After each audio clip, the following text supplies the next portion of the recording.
The wish for absolute freedom is one of the constants of intellectual life. Y en Francia, una tradición. Esta tradición es más anarquista que marxista. Quiere reformar la realidad en forma de deseo. Y uniendo a la gente con sus deseos, cambiar completamente la vida. Es irónica y escasamente ideológica. Hace alarde de su absoluta modernidad. Pero sus raíces están en el siglo XVIII. Busca la espontaneidad, pero está condenada al fracaso cuando se encuentra con el mundo real. Sus enemigos son el sacerdote, el policía, el burócrata, el jefe y el censor. Pero es demasiado cerebral para tener una amplia base. Respira aires de privilegio y es engreída. Generalmente no les gusta a los trabajadores y los socialistas la rechazan por impracticable, que lo es. Es el producto de gente joven de clase media, hartos del papel social que se les ha asignado. La última vez que apareció en Francia fue en mayo del 68, pero algún tiempo antes tomó una forma más complicada y estética y se llamó surrealismo.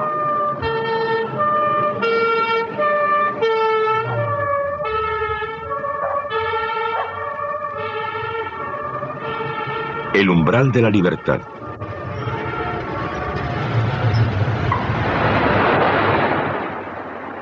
De todos los movimientos artísticos de nuestro siglo, el surrealismo fue el que más se interesó por la pregunta ¿cómo puedo ser libre? Muchas obras de arte son metáforas de libertad, nos muestran el libre juego de la mente y los sentidos y son modelo de elección. Pero el surrealismo aspiraba a ser el instrumento de libertad. Quería liberar a las personas, salvarlas, como los revolucionarios y evangelizadores prometen la salvación, por un acto de fe. Por lo tanto, había algo más en él que simplemente una parodia solemne de las amenazas revolucionarias. Tenía algo en común con una religión. Tenía dogmas y rituales. Tenía mártires y santos. Tenía un círculo de fieles y un papa. Era un joven estudiante de medicina convertido en poeta. Su nombre era André Breton, y en los años 20 se transformó en una de las grandes fascinaciones del arte moderno. Inspiraba, como dijo uno de sus discípulos, una devoción perruna, en buena parte porque era muy inventivo, muy perceptivo y muy moral. Una combinación que no es muy corriente en los círculos culturales de Francia o de cualquier otro sitio. Este evangelizador creía que el arte y la vida podrían renovarse contactando con las zonas prohibidas de la mente, el inconsciente. Esto, en cambio, refrescaría nuestro sentido del mundo al destapar toda una red de relaciones ocultas, azar, memoria, deseo, coincidencia, una nueva realidad, una surrealité, según el término que tomó de Apollinaire.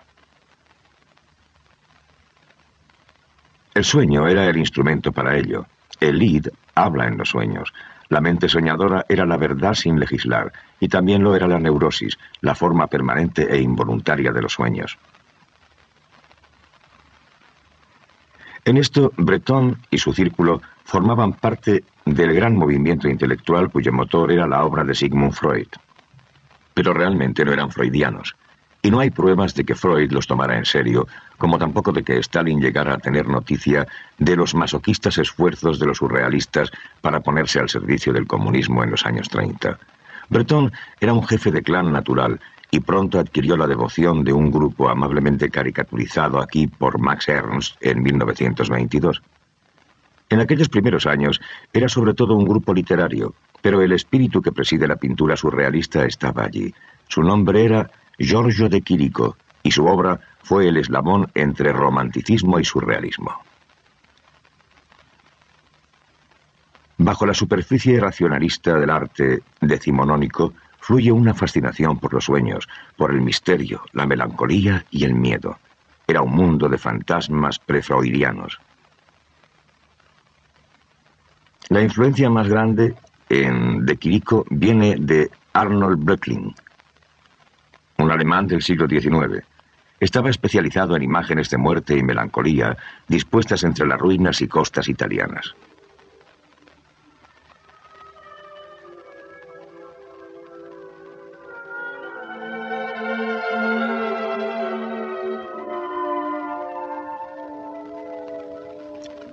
Una cosa que extrajo de Italia fue la idea de los lugares históricos como condensadores de la memoria, y eso fascinó también a Chirico.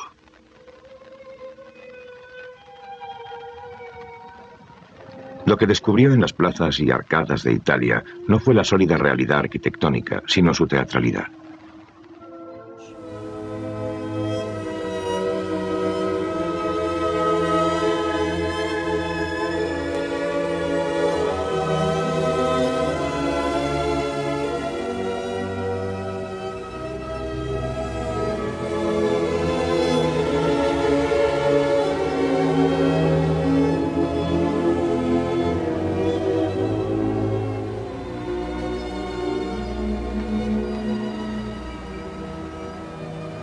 De Chirico tenía 23 años y en su viaje de Florencia a París en 1911 se detuvo unos días aquí, en Turín, una ciudad que le proporcionó más imágenes que cualquier otra, con sus paternales monumentos de bronce y sus vastas y melancólicas plazas del siglo XIX, grandiosa y provinciana y para él completamente nueva. Después observó que esta novedad es una extraña y profunda poesía basada en la atmósfera de una tarde de otoño cuando el cielo está claro y las sombras son más alargadas que a mitad del verano. Y no hay una ciudad italiana, dijo, en la que se despliegue más este extraordinario fenómeno que en Turín.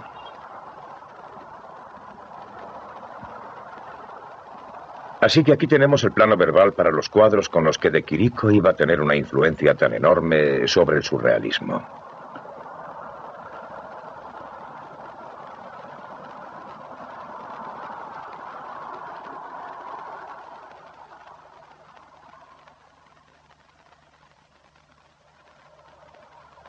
Así como el teatro reemplaza a la vida, así la nostalgia reemplaza la historia, y sus emblemas son la plaza soleada, las oscuras figurillas, la torre, el reloj parado y el tren.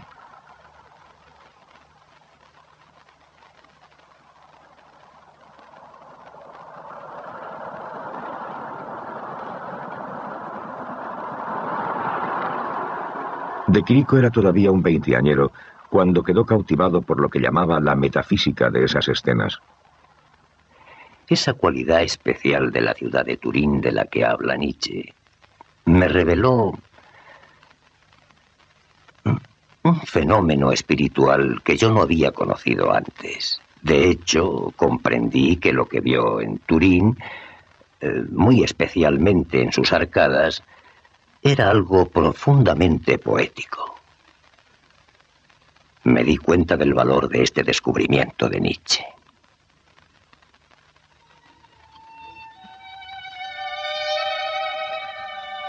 La Italia de Chirico es un lugar triste. Sus perspectivas sugieren que la realidad está muy lejos, que quizás sea inalcanzable.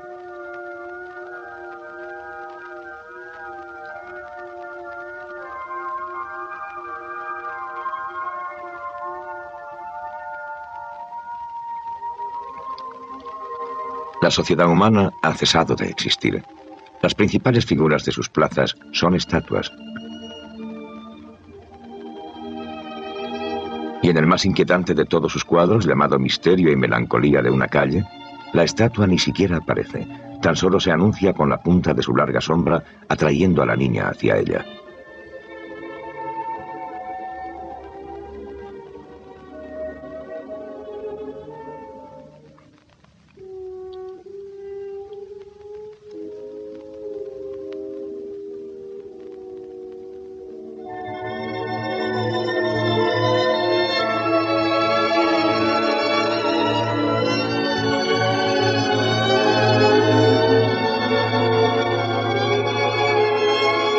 El maniquí se convirtió en su imagen favorita.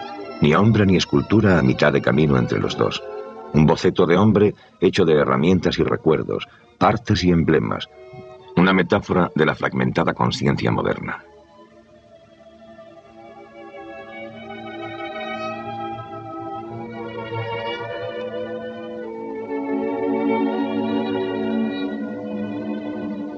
Este espacio inclinado viene más del cubismo que de las plazas italianas reales.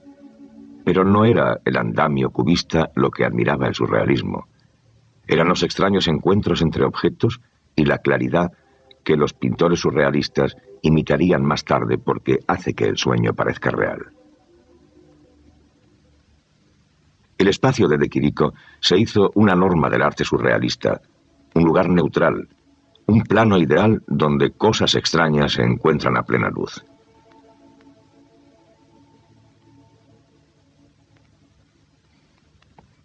Las raíces de esta idea están en la obra de Isidore Ducas, que escribió bajo el nombre de Conde de Lautréamont un largo y legible poema en prosa llamado Los Cantos de Maldoror. Contenía la frase «bello como el encuentro de una máquina de coser y un paraguas sobre una mesa de operaciones». Esto resumía el ideal surrealista de belleza, hecho de extrañeza, incompatibilidad y secretas correspondencias, que era la belleza de los cuadros de Quirico anteriores a la guerra. En 1921, el surrealismo, un movimiento de poetas, consiguió su primer artista importante en París, el joven alemán Max Ernst. Llegó con un paquete de sus extraños collages y sus incongruentes encuentros de imágenes recortadas de catálogos y revistas conmocionó a Breton y su círculo como un Lautréamont aplicado al arte. Parecían subvertir el mundo, parecían revolucionarios. Una poesía cortante, destilada de los materiales más ordinarios. Parecían visiones a través de la brecha de la realidad de la clase media. Mucho después, en los años 60, Ernst era entrevistado por su viejo amigo Roland Penrose, que fue el líder de los surrealistas ingleses. Yo nací con un sentido muy fuerte, muy patente, de la necesidad de libertad. Y eso significa también un sentido muy fuerte de rebeldía. Rebelión y revolución no son la misma cosa. Pero cuando tienes ese fuerte sentido de la necesidad de rebelión, necesidad de libertad, y naces en un periodo en el que tantos acontecimientos te invitan a rebelarte y meditas sobre lo que pasa en el mundo y no te gusta, entonces es absolutamente natural que la obra que produces sea revolucionaria. En París, Ernst injertó sus técnicas de collage con las de Quirico. Este monstruo se llama el elefante Célebes. Su forma se inspira en la foto de un mortero de grano africano. Su remate viene de los maniquíes de Quirico. Pero para muchas de las imágenes de Ernst no hay una explicación racional. Vienen de un mundo paralelo, un lugar de lúcido temor semejante al desvalimiento que a veces sienten los niños. Ernst podía comprimir un montón de violencia psíquica en un espacio diminuto del tamaño de un juguete con minas explosivas. Uno de los medios favoritos de los surrealistas para evocar lo que ellos llamaban lo maravilloso era la asociación al azar. Como ver caras en el fuego, nuestras mentes prefieren el orden al caos, así que leemos imágenes a partir de ojeadas casuales. El hecho de que estas imágenes no sean deliberadas sino espontáneas es lo que interesó a Ernst y sus amigos. Cómo se pueden organizar encuentros con lo inesperado. En 1925, Ernst encontró un sistema. Frotaba con lápiz papeles sobre madera veteada o piedra y luego los alteraba para aislar las imágenes que le sugerían. Y llamó a aquellos dibujos su historia natural. Pero la más fuerte ilusión de un mundo paralelo en la obra de Ernst viene de los collages que empezó a hacer alrededor de 1930. Usó grabados de acero victorianos, recortados y montados. Para nosotros, hoy, su efecto ha cambiado un poco. Siguen siendo siniestros, siguen inquietando y aún nos maravillan con su poder de sugestión. La peculiaridad del mundo de Ernst nunca decae. Está siempre allí, de pronto, como si tropezáramos con él. Pero lo que no tenemos es el sentido de un inmediato pasado vicioso del que dependía la obra de Ernst. Ese mundo decimonónico nos parece muy remoto. Pero era el mundo en el que Max Ernst creció y alterarlo era para él similar a un acto de terrorismo. El ataque irracional al mundo de las estructuras ordenadas. Esto es muy importante en un tiempo en el que quienes rigen el mundo pretenden que pueden hacerlo con solo su razón racional. Y ni siquiera se dan cuenta que la razón no tiene casi nada que ver con lo que está pasando ahora en el mundo. De todos modos, ¿qué se ha hecho en el mundo estos últimos 50 años? ¿Quién ha hecho la historia del mundo? Los locos que hay en él. Así si la pintura es el espejo del tiempo, tienes que estar loco para tener una imagen auténtica de cómo es. Sí, suena como un paralelismo muy peligroso. Todo es peligroso. Porque si el arte está loco como los políticos... No. Nosotros estamos locos de una manera muy diferente. Sí, supongo que sí. Exactamente al contrario. Supongo que esa es la gran diferencia. A una locura le oponemos otra. Sí. Desde luego, no pretendemos que esta locura opuesta a la otra pueda de algún modo curar a esa otra gente y apartarles de lo que están haciendo. Pero un artista es solo alguien que hace una declaración. Sí, así que en arte lo irracional es un ingrediente absolutamente esencial, ¿no cree? Es esencial.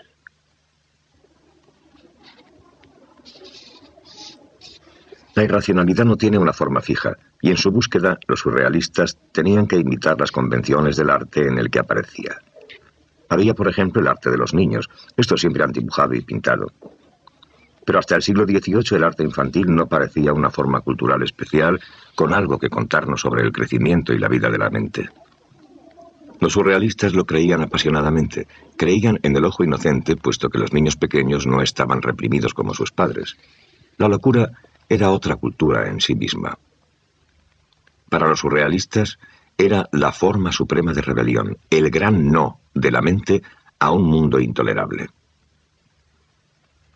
El poeta Paul Éluard, que no sabía nada de los sufrimientos de los pacientes mentales que hacían cuadros como este, cantaba la enfermedad mental como un paraíso terrenal y añadía que los que amamos a los orates sabemos que rechazan ser curados. Los primeros estudios clínicos del arte de los locos aparecieron en Francia en los años 20. Para los surrealistas eran un fecundo manantial, imágenes que eran auténticamente obsesivas, revulsivas, espontáneas y sin censurar por la mente consciente. La tercera fuente de lo irracional era el arte primitivo, la obra de hombres y mujeres autodidactas, los pintores de domingo, los aficionados y maniáticos. Su frenesí por hacer imágenes era puro, y esto les parecía a los surrealistas más valioso que cualquier muestra de la pintura profesional. El más grande de ellos fue Rousseau, conocido como Le Douanier, o el aduanero, con sus minuciosas visiones de una jungla que no vio jamás. Estas, para los surrealistas, eran lo maravilloso hecho realidad.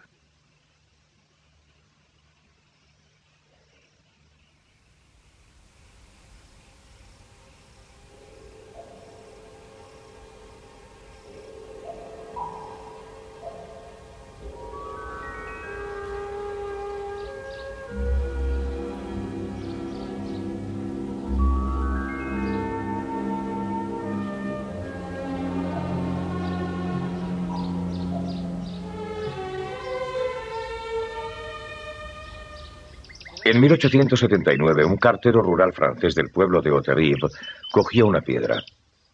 Tenía entonces 43 años y su nombre era Joseph Ferdinand Geval. No tenía absolutamente ninguna formación arquitectónica, pero sí un fortísimo sentido de inmortalidad, y durante los siguientes 33 años trabajó sin cesar aquí, en el patio trasero de su casa. 93.000 horas trabajando por su cuenta para construir esto.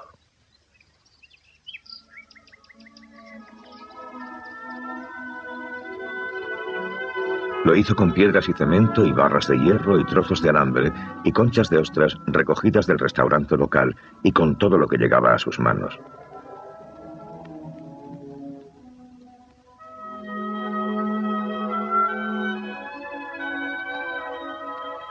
Era su palacio ideal, su testamento para el futuro.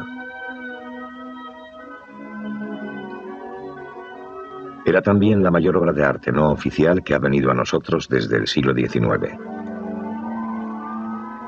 Una catedral de la mente inconsciente.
El mejor pintor de los surrealistas creció en este paisaje al sur de Barcelona.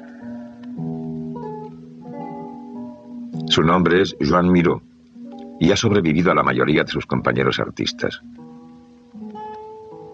En cierto sentido, Miró no se unió al movimiento.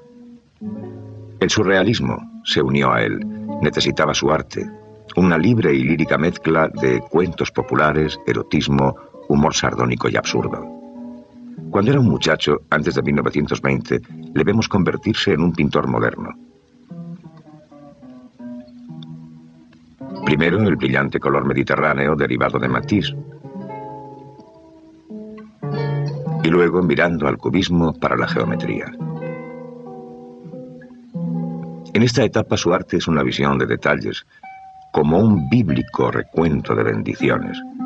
Los caballones de la tierra arada, los nítidos perfiles del granero y la casa.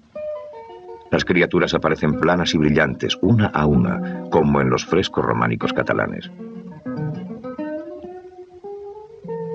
Miró su distanción del cubismo con este cuadro, El campo labrado. Aquí están los surcos del arado, una casa y delante una yegua amamantando a su potrillo. Pero al árbol le ha crecido una oreja. Y ese lagarto está hablando con un caracol mientras lee un periódico francés, una especie de saludo irónico al cubismo. Y arriba, por el aire, un gallo saltando de un árbol cacareando, mientras la nube, bajo él, se convierte en sus plumas. Es un paisaje metamórfico. Todo en él puede convertirse en algo distinto.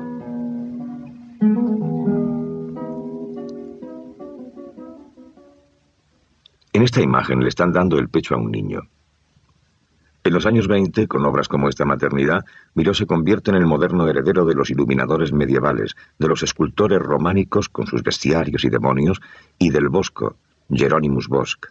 100 años antes, William Blake exhortaba a sus lectores a mirar esas imágenes que constituyen lo salvaje, el león y la virgen, la prostituta y el niño. Es lo que Miró hace por nosotros en cuadros como El carnaval de Arlequín. Es de esa clase de hombres que dominan todas sus sensaciones y no se avergüenzan de ninguna. Y ha plasmado su inmensa vitalidad con una dicción de colores planos y puros que casi ningún otro artista moderno, excepto Matisse, ha usado con tanta maestría. En el crepúsculo de su obra, Miró es probablemente el último gran pintor nacional del siglo XX, un catalán de los pies a la cabeza, y nadie está más seguro de ello que el pueblo de Barcelona, pues su ciudad tiene una conexión con el surrealismo mucho más profunda que el mosaico de Miró en una de sus principales calles y que se remonta al cambio de siglo cuando Barcelona era una capital cultural. El modernismo, el lujuriante estilo de 1900, sigue marcando a Barcelona más profundamente que a cualquier otra ciudad. Su maestro fue un arquitecto catalán llamado Antoni Gaudí, que todavía trabajaba cuando Miró era joven. Pero la principal obra de Gaudí solo estaba iniciada cuando murió en 1927. Es el templo inacabado de la Sagrada Familia, Catedral de la Sagrada Familia. Lo comenzó en 1903 y aún sigue construyéndose, pero muy lentamente. Probablemente no se termine nunca, pero en cualquier caso, este es el último monumento delirante de la católica España. En este caso sí se puede decir que la forma acompaña a la función, deslizándose, ondulando, disolviéndose, volviéndose a formar, cambiando de color. Arquitectura jugosa, arquitectura blanda, la arquitectura del éxtasis.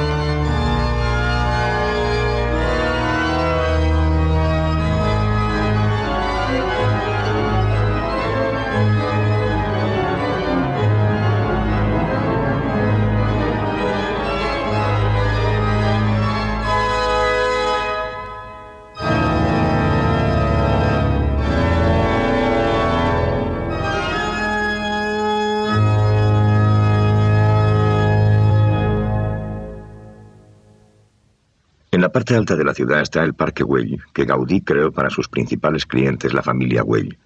Fue pensado como una colonia residencial, pero las casas no se terminaron y solo quedó el extraordinario parque con sus mosaicos y su banco ondulante, sus fuentes y sus arcadas. Para el ojo clásico esto era una locura. No hay ni una sola línea recta. Para el gusto purista y avanzado de los años 20 y 30, el modernismo realmente no era más que basura de lujo, pero para los surrealistas era maravilloso. Era el deseo hecho realidad. Y en el fondo del estilo podemos encontrar una especie de irritación nerviosa, una sensación de la materia continuamente haciéndose metáfora que les era muy congénita y que resultó el legado de otro genio catalán ligeramente más dudoso, Salvador Dalí.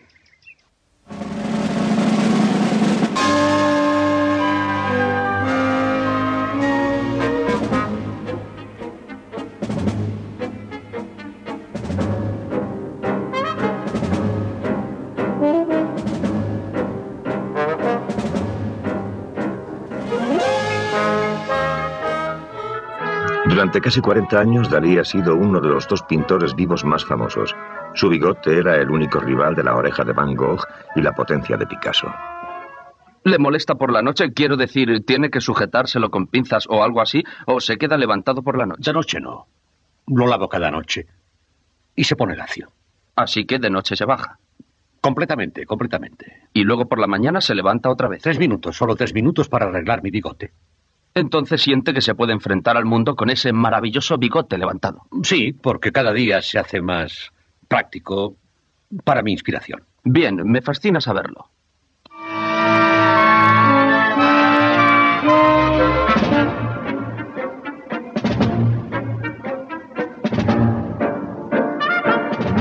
También ha sido un personaje embarazoso con las opiniones políticas de Torquemada, la codicia de una barracuda y la vanidad de un viejo imitador de estrellas. Everybody talk about eccentricity. Is a little true, but I'm total and absolutely paradoxical man. Yeah, it's true, I'm eccentric, but in the same time, I'm concentric. Eccentric and concentric. Empezó bastante modoso estudiando arte en Madrid a principios de los años 20, pero alrededor de 1925 descubrió lo que podía hacer el realismo.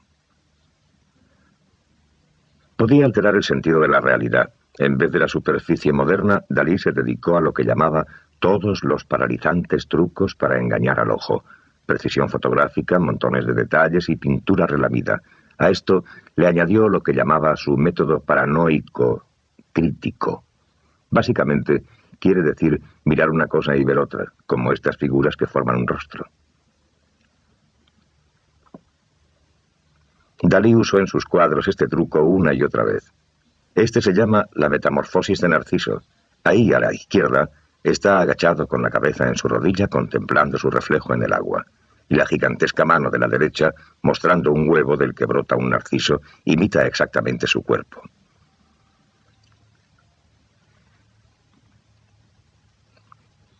El considerable narcisismo propio de Dalí produjo muchos autorretratos, algunos bastante claros, como este. Otros están ocultos, como en este cuadro llamado El juego lúgubre. Un saltamontes se adhiere a la blanda forma amarilla, que es el perfil deshuesado de Dalí, como está aquí, y dispuesto boca abajo y lateral. Y ese mismo perfil, pero ahora como cera derretida, aparece en la playa en su imagen más famosa, la persistencia de la memoria.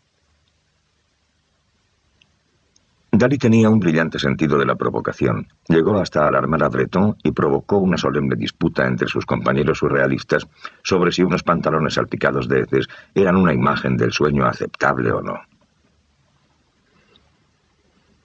Como una glándula irritada por un continuo rascar, su mente desprendió muchas de tales imágenes antes de finales de los 30, en que comenzaron a hacerse tediosas y previsibles. Y muchas de ellas tenían que ver con el sexo, sangre, estiércol y putrefacción, mezcladas con declaraciones de impotencia y culpa. Pues a Dalí lo que más le gustaba era hablar de flacidez, carne pasada, queso podrido, muñones colgando de muletas, relojes blandos. Dalí heredó mucho del arte religioso español, una morbidez de la carne casi paralizante. Es fosforescente, siempre al borde de la disolución y la podredumbre. En él no hay nada parecido al confiado cuerpo del clasicismo, pero tampoco hay una trascendencia espiritual. Él mismo se encerró en la prisión de la mente narcisista y luego tiró la llave. Eventualmente, los sueños no eran en absoluto sueños reales, solo Dalí siendo Dalí, la barraca de feria de Lid.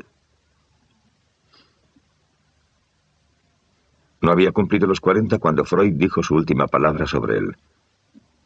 No es lo inconsciente lo que busco en sus cuadros, escribió, sino lo consciente. Su misterio se manifiesta sin rodeos. El cuadro es solo un mecanismo para revelarlo.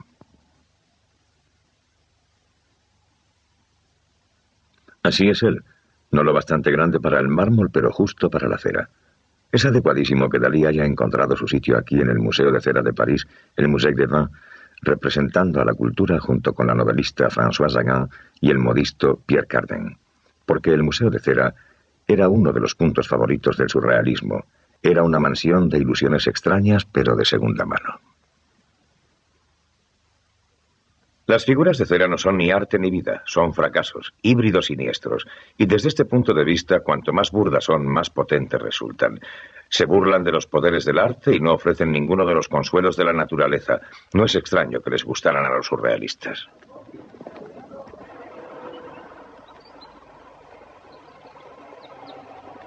Excepto como fondo, el paisaje no le interesaba al surrealismo.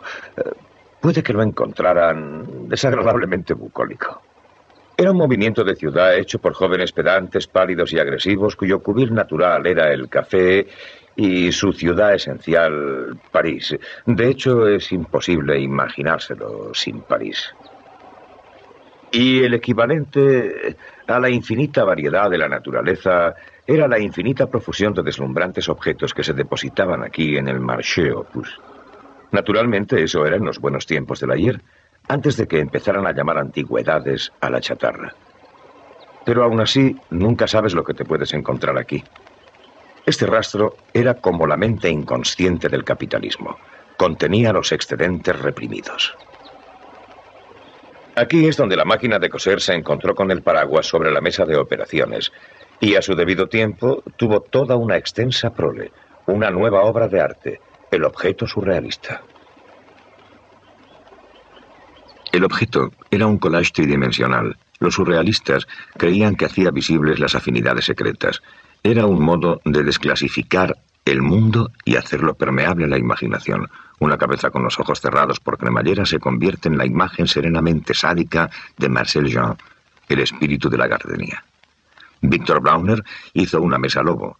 Dalí hizo todo un compendio de sus fetiches. Wolfgang Pahlen llamó a esto nube articulada, el origen de la lluvia, la protección contra ella fundidos en una imagen. Y Meret Oppenheim hizo el objeto surrealista más famoso y contradictorio de todos, su taza y cuchara de piel, la esencia misma de la inutilidad. Un constructor de objetos particularmente bueno fue el fotógrafo americano Man Ray, un veterano del dadaísmo.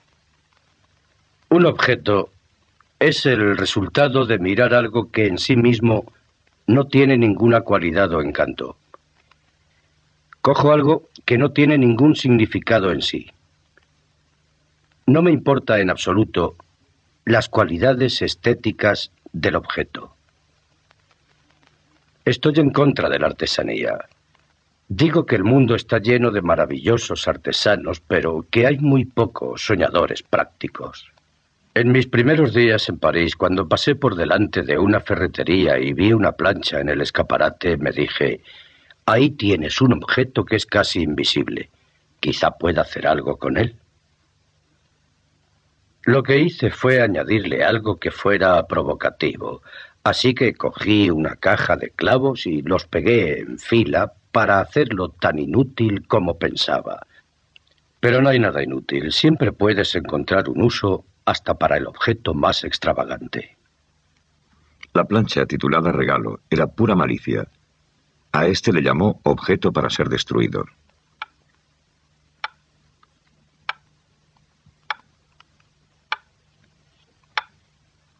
El culto a los objetos subrayó otro aspecto de la imaginación surrealista, la creencia de que lo maravilloso, ese estado casi de excitación sexual que Breton llamó belleza compulsiva, estaba siempre a mano, oculto justo bajo la piel de la realidad. El artista que hizo la mejor demostración de esta idea vivió en una modesta casa de un suburbio belga y su nombre fue René Magritte. Magritte era el perfecto burgués, bajito, taciturno, suburbano. Murió en 1968, pero su obra sigue sirviendo a su audiencia del mismo modo que los pintores de historia victorianos servían a la suya. A la gente le gustan las historias, pero el arte moderno no cuenta demasiadas, y Magritte sí. De todos modos, sus historias no son narrativas, son instantáneas de lo imposible. En 1923, el arquitecto Le Corbusier puso esta foto en su tratado de la nueva arquitectura mecánica como ejemplo de diseño racional. Una pipa. 5 años después, Magritte le rebatió con su cuadro. Esto no es una pipa. Se convirtió en una de las frases más famosas del arte moderno, un manifiesto sobre el lenguaje, el modo en el que el significado es transmitido o frustrado por los símbolos. Porque esto, desde luego, no es una pipa, es un cuadro, una obra de arte, un signo que denota un objeto y activa la memoria. Ningún pintor había aislado jamás ese hecho básico del arte tan claramente. Negar el nombre de las cosas te lleva a través del espejo de la ilusión hacia un mundo bastante diferente, en el que las cosas cambian de nombre y pierden su significado. Una vela es un techo, y la luna, un zapato. La primera característica de este mundo es el temor, a veces al crudo nivel dramático de las películas mudas que Magritte solía ver, que encuentran aquí eco en su cuadro El asesino amenazado. Magritte nos ha dado varias de las más intensas imágenes de la alienación en todo el léxico del arte. Esta se titula Los amantes. Esta, un cuadro de la mayor tristeza y mordacidad sexual, se llama La violación. El tono usual de la obra de Magritte era el de un mundo a la vez normal y levemente fuera de control. Magritte pintaba cosas tan convencionales que parecían sacadas de una cartilla de lectura. Una manzana, un vaso, un impasible desnudo belga o un ojo humano. No había mucho en esa lista que un oficinista belga normal de alrededor de 1935 no viera en el curso de un día belga normal. Pero también ese oficinista era una de las imágenes favoritas de Magritte. Aquí los oficinistas caen en una especie de lluvia impasible sobre los tejados de Bélgica, como si cogieran el metro para el cielo. En un cuadro tienes un lienzo en el caballete, enfrente de un paisaje. El lienzo lleva una imagen del paisaje. Este cuadro se superpone exactamente a la imagen real, y así el juego entre imagen y realidad sugiere que el mundo real es tan solo una construcción mental y que en alguna parte entre el infinito número de modos de experimentar ese mundo hay un ángulo ideal en el que arte y realidad se superponen, encajan y se funden. Ese es el momento de la visión surrealista. Las mejores imágenes de Magritte no parecen fantasías, son secas, minuciosamente pintadas, convencionales e incluso pedestres. Parecen tener más en común con un informe que con la imaginación, y así la respuesta más apropiada a ellas es la toma doble. Magritte amaba la paradoja y era su maestro absoluto, y sus paradojas necesitaban el contexto de la vida real. Sus cuadros no tratan tanto del mundo como de las vías que encontramos para describirlo. Magritte estaba obsesionado por la debilidad que tiene el lenguaje con lo que describe. Ese sentido de resbalón entre palabra y cosa, imagen y objeto, es una de las fuentes de la inquietud moderna. Y al hacerlo su tema, Magritte se convirtió en uno de los artistas sin los cuales no se puede comprender la cultura moderna. Sus minas visuales siguen estallando una y otra vez porque su detonante es el mismo pensamiento. Cuando el cañón dispare, el mundo de las imágenes familiares desaparecerá. El título de este cuadro es El umbral de la libertad.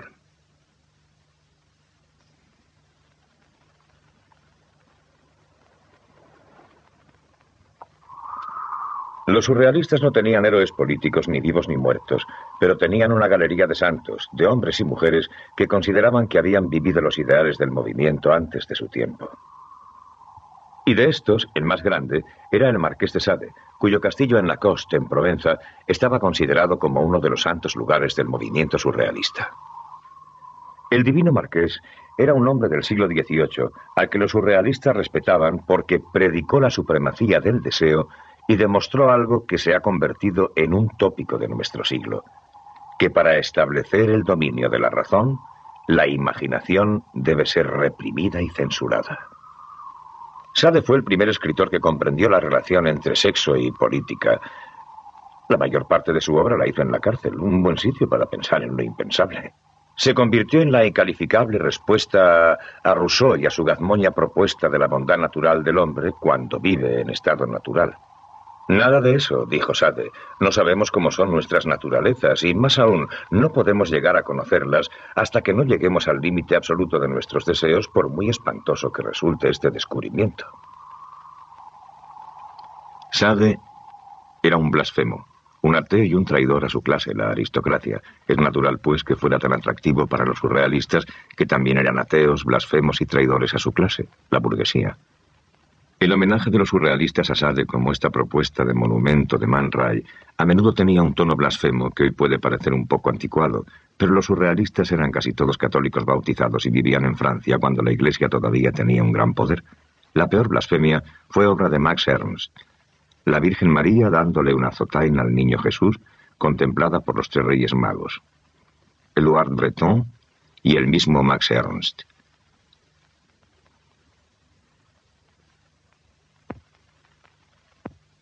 El sexo, por estar cargado de tabúes, fue uno de los grandes temas surrealistas, pero solo defendían una clase de libertad sexual, insistiendo en que la imaginación solo podía ser liberada por la dedicación exclusiva a una sola mujer. Pero este espíritu romántico no pasó a su arte. En él, la idea de la mujer era la de una cosa, un maniquí o un mueble. En la escultura de Hans Bellmer, la mujer no es más que una muñeca sexual, usada, manipulada e intensamente pornográfica. Pero a medida que pasaba la década de los 30, desde la Guerra Civil Española hasta 1939, su tono era más de apocalipsis que de frustración. Max Ernst resumió la sensación de amenaza en un cuadro profético llamado Europa después de la lluvia, un lugar reducido a un espeluznante anonimato, un planeta vacío, todo ruinas y jungla y decadencia. Y cuando la lluvia cayó de verdad y el ejército alemán invadió Francia, los surrealistas se largaron.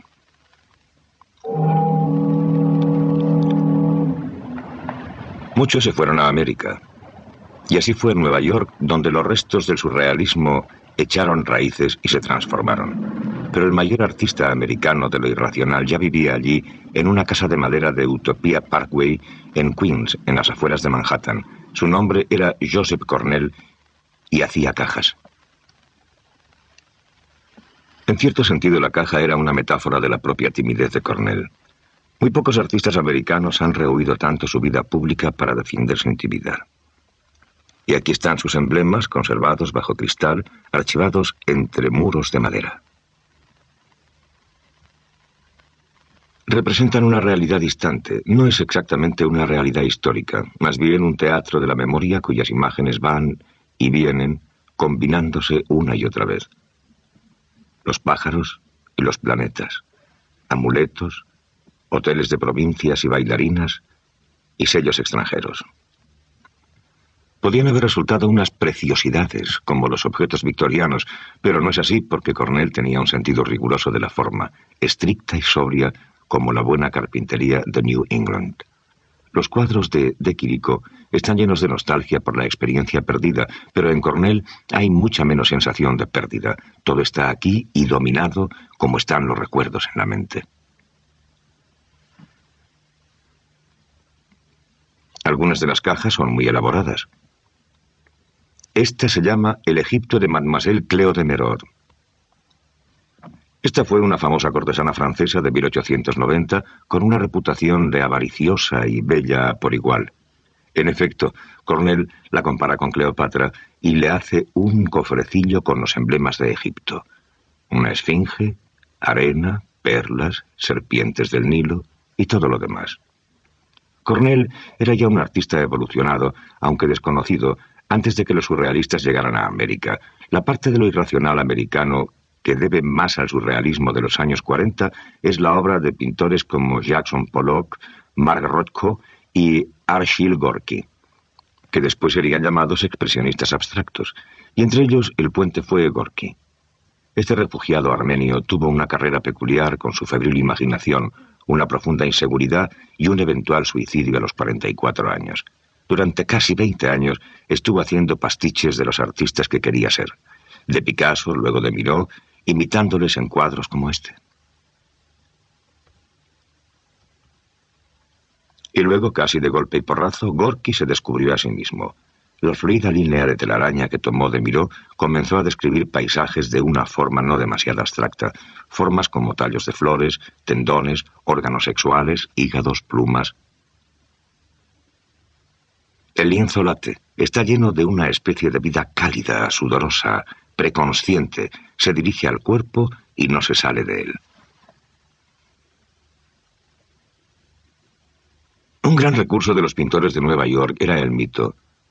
Como los surrealistas sentían que la civilización racional había fallado, querían pintar para devolver a su audiencia lo que imaginaban que era la primitiva realidad, el arte como signo mágico. Y así Jackson Pollock, años antes de empezar a echar la pintura directamente sobre el lienzo, usaba estos trazos de pintura cargados y carnosos para traducir las formas del arte indio del suroeste, el de los pictogramas en la roca y las pinturas de arena en imágenes como esta, La llave, hecha en 1946. O Macho y hembra, pintada 4 años antes. La pintura acumulaba resonancia recurriendo al mito, pero los mitos están en decadencia y los pintores no son ni indios ni hombres de las cavernas, sino neoyorquinos viviendo en la era del psicoanalista. Eran como artistas religiosos sin un contexto y como los surrealistas sacaron la conclusión de que las únicas zonas sin polucionar que le quedaban a la imaginación moderna eran el inconsciente y el distante pasado. Con su minúscula audiencia y su exaltado sentido del papel del artista, los pintores americanos como Rothko en los años 40 fueron los últimos románticos, los últimos artistas que pintaban creyendo que el arte tenía el poder de cambiar las condiciones de vida objetivas. Para ellos el ideal surrealista seguía siendo cierto, aunque no hubiera posibilidad de que llegara a ser verdad. Y ninguna prometida liberación de la mente podía compararse con la liberación real de Europa en 1945. El hecho de que tantos surrealistas se marcharan a América garantizaba que el surrealismo sería un callejón sin salida en Francia después de terminada la guerra. Después de todo, Se habían largado y ya no podían exigir el respeto ganado por escritores como Jean-Paul Sartre o Albert Camus, que se quedaron y resistieron. Así que el surrealismo desapareció como movimiento y su absorción por la moda, que se inició a finales de los años 30, se hizo casi completa. El movimiento que había confiado en remodelar la mente del hombre occidental acabó anunciando bebidas y cigarrillos. Bueno, ¿eso es todo? Ni mucho menos, porque la memoria del surrealismo, su depósito de ideas, fue explotada en los años 60 y 70 por un artista tras otro. Como propuesta de libertad, seguía siendo infinitamente intrigante. En 1969, el artista rumano Christo envolvió con plástico y cuerdas toda una sección de la costa australiana. Esto nos remitía a 1920, cuando Man Ray envolvió una máquina de coser con una manta y la llamó El enigma de Isidore Ducas. Por el mismo motivo, Breton escribió que el acto surrealista más simple, el más gratuito, sería salir a la calle disparándole a la gente al azar.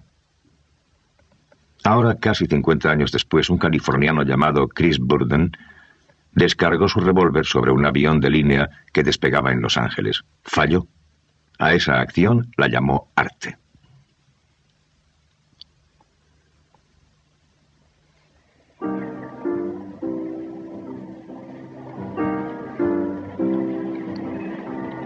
Cuando recuerdas los años 60, te sorprende ver lo muy influenciada que estaba por el surrealismo su superficie cultural. Los chavales que estaban haciendo su pantomima de deseo y rebelión, la mayor parte del tiempo no se daban cuenta de esto. Existía la ilusión de que el mundo estaba naciendo de nuevo. La inocencia se renovaba, los viejos contratos cambiados por nuevos, y la clave de esto era ser tú mismo, simplemente, como quiera que fuese tu personalidad. Desde el amor libre al Living Theatre, a los berridos de poetas aspirados, el lema dominante era que el arte soy yo. Yo. El arte era cualquier cosa hecha por alguien llamado artista, más o menos, pero la duda que ese arte plantea es la misma que también despertó buena parte de la actividad surrealista. ¿Es el ego, esa gran vaca sagrada de nuestra cultura, interesante automáticamente? ¿O solo puede mantener nuestro interés como arte por su capacidad de producir estructuras ordenadas? Mirando hacia atrás, yo no creo que haya mucho donde elegir, pero en los 60 sí lo había. Pues entonces, difundida por todo Occidente, como en los años 20, teníamos una rebelión teatral y dandy basada en el culto a la juventud, que igual que el surrealismo, era un renacer romántico. Éxtasis y racionalidad, el viejo Dionisios intentando afirmarse de nuevo disfrazado como un brujo de opereta y farfullando sobre hobbies y conciencia cósmica. Si hubo un eslabón entre el surrealismo y los 60, ese fue la ilusión de que la juventud es la verdad.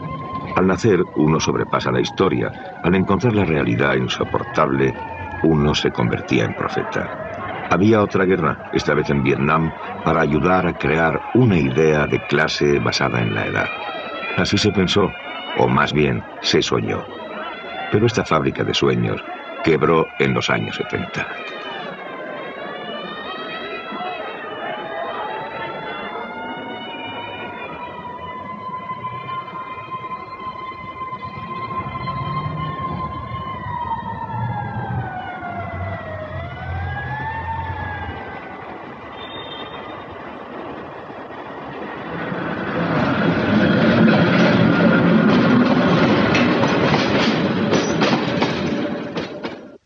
¿Qué queda del surrealismo? No mucho. Se convirtió precisamente en lo que no quiso ser, un estilo, y además un estilo que duró poco. Los artistas europeos tardaron casi 200 años en digerir las implicaciones de los desnudos de Miguel Ángel, pero el surrealismo fue digerido por completo en 50 años, la cuarta parte de tiempo. Y durante todo este tiempo sus artimañas llegaron a parecer más nostálgicas que revolucionarias.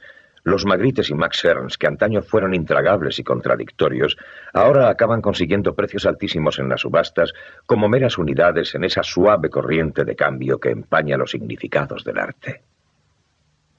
Pero esto tiene otro perfil, pues el surrealismo no fue tanto un movimiento artístico como una rebelión de la mente que hizo de la pintura su vehículo.